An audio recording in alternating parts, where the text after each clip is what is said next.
Welcome to virtual class of Municipal Corporation of Greater Mumbai Education Department. I am Mrs. Akshata Kale and today we will learn English. Come on students, we will move to the lesson. Hello children, welcome to Virtual Training Center Dadar. I am Mrs. Akshata Kale and today we will learn one English poem of Standard 5th and the title is the Triantiwontigongolope. Yes students, here the poet is in a very imaginative mood. He talks about an imaginary insect which he calls the Triantiwontigongolope. Got this children? Shall we move to the poem? The Triantiwontigongolope is the title of this poem. First we will read first stanza. It has 4 stanzas altogether. We will study one by one. Okay. There is a very funny insect that you do not often spy. And it isn't quite a spider and it isn't quite a fly. It is something like a beetle and a little like a bee, but nothing like a woolly grub that climbs upon a tree. Its name is quite a hard one, but you will learn it soon, I hope. So try Triantiwontigongolope. Yes students, this is the first stanza. Here the poet says that this is a very funny insect that you do not often see. Okay? It is neither like a spider nor like a fly. But it's something like a beetle and a little like a bee. It is not like the woolly little fat worm that climbs upon a tree. And he says its name, the Triantiwontigongolope, is quite hard to pronounce. But he hopes the reader will soon learn it. Got this student? This is the meaning of this stanza. Yes students, here we can see some rhyming pairs. See this. Spy, fly. Okay. Bee, tree. You know the meaning of rhyming pairs. We always search for rhyming pairs in the poem, isn't it? Okay, here see, this is a spider, means he says it is neither like a spider and nor like a fly. Correct? These are the insects. But it looks like a beetle. This is called beetle.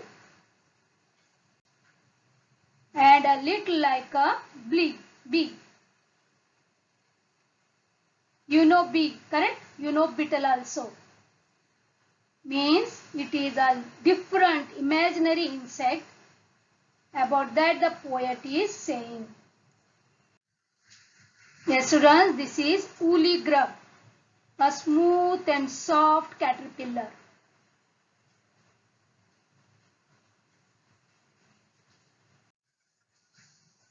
We'll move to second stanza. It lives on weeds and wattle gum and has a funny face. Its appetite is hearty and its manners a disgrace. When first you come upon it, it will give you quite a scare. But when you look for it again, you find it isn't there. And unless you call it softly, it will stay away and mope. So Triantiwontigongolope. Yes students, you will see the meaning of this stanza. This insect lives on weeds and the gum from certain trees. Weeds means waste grass. It has a funny face. Its appetite is large, means its hunger. Its amount of having food, that is appetite, okay, is large. And its manners are quite disgraceful. It gives one quite a scare when one first comes across it. But when you look for it again, you find it isn't there, and you must call it softly or it will stay away, very sorry for itself. The poet once again asks us to try and pronounce this insect's name, isn't it? Okay, here also we will find some rhyming pairs. Face, disgrace, scare, there. Okay, and we will see some meanings of the weeds and wattle gum. See, these are called weeds. Waste grass in between the crops. Here that Triantiwontigongolope lives. See, this is a wattle gum.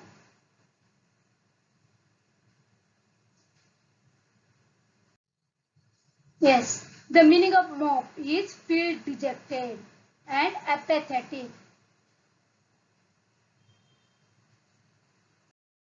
Students, we will move to the third stanza.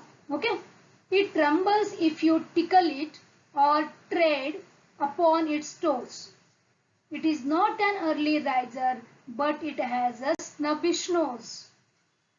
If you sneer at it or scold it, it will scuttle off in shame. But it purrs and purrs quite proudly if you call it by its name and offer it some sandwiches of sealing wax and soap. So try, Triantiwontigongolope. Yes, again here we will see the meaning. The poet tells us something more about this insect. It trembles if you tickle it. Okay, we will see the meaning with the picture of all that blue colored words. Okay, it trembles if you tickle it or step upon its toes. It is not an early riser, means it wakes up late. It has a fat nose turned up at the end.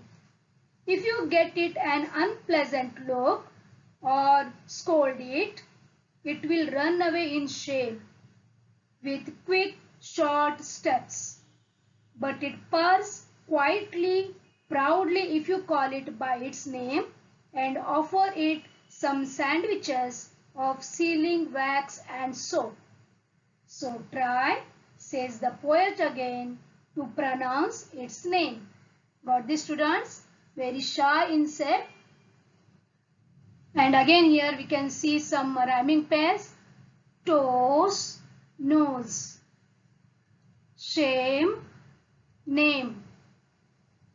Okay, and we will go through the meanings of these blue typed words. Okay,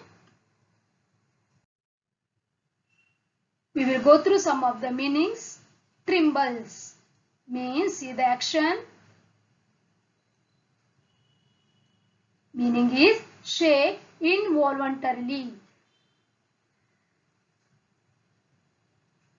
Okay, and tickle, see this is tickling.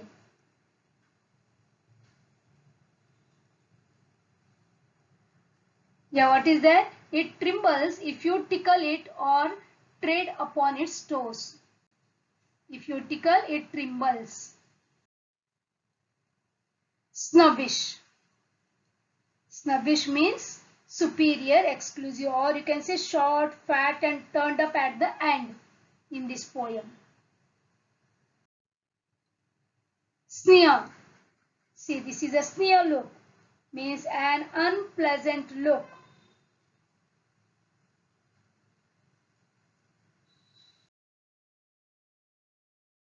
Scuttle off. Here the meaning is to run with quick, short steps. Yes, when we sneer at that insect or when we scold it, it will scuttle off in shame. Okay. Scold. You know this. Scold means shouting.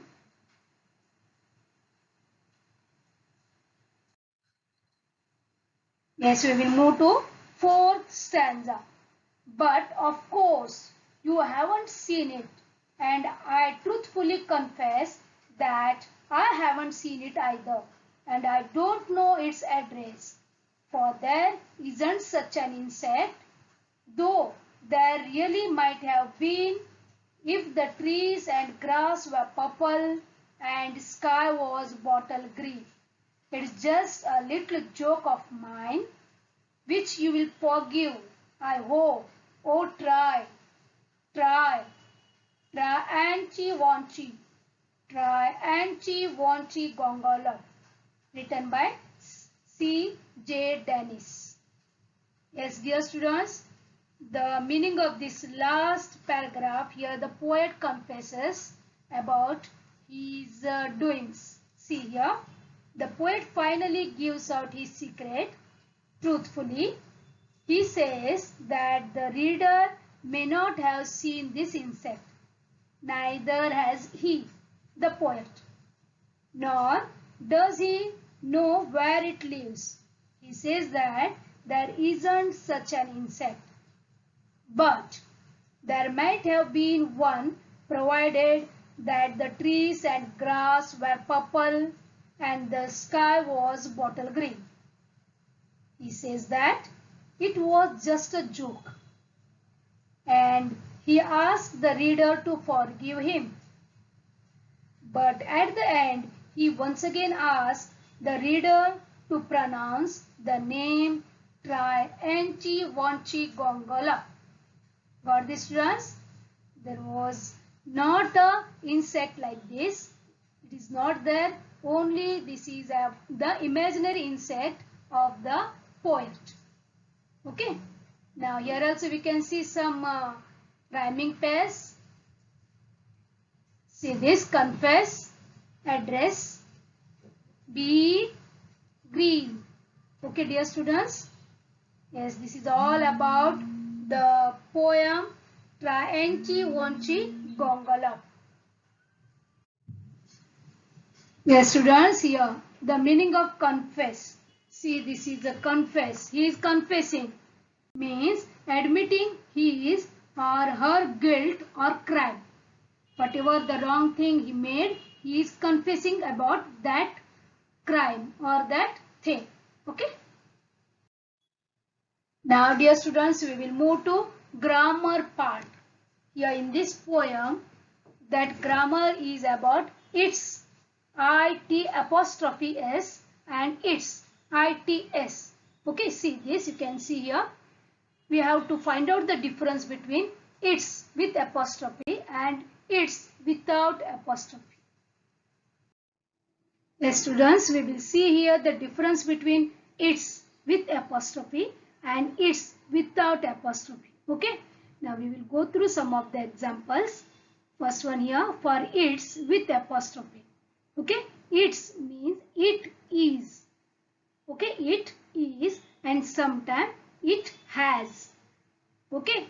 Now see, this is, it's great to see you. Here it is the meaning. It is great to see you. Okay. Second one, it's been fun, means it has been fun. Got this, students? Because here apostrophe we can see, it's clear to see, means it is clear to see. Got this? Okay, now we will move to its without apostrophe. Now here its means a possessive form of it. See the example, the tree dropped its leaves, means the tree dropped its own leaves. The possessive form, its own. Okay. Second one, the pencil lost its point. Here also its means its own. Got? Next one, a robot recharged its battery.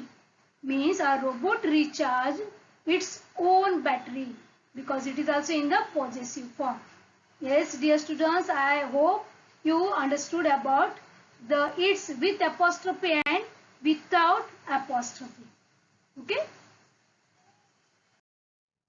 Okay, see here difference between its and its. One more example is that my grassland recovers its greenery in rainy days. My grassland recovers its greenery. Whose greenery? Its own greenery. Means that place is full of greenery. Okay, like that in the rainy days.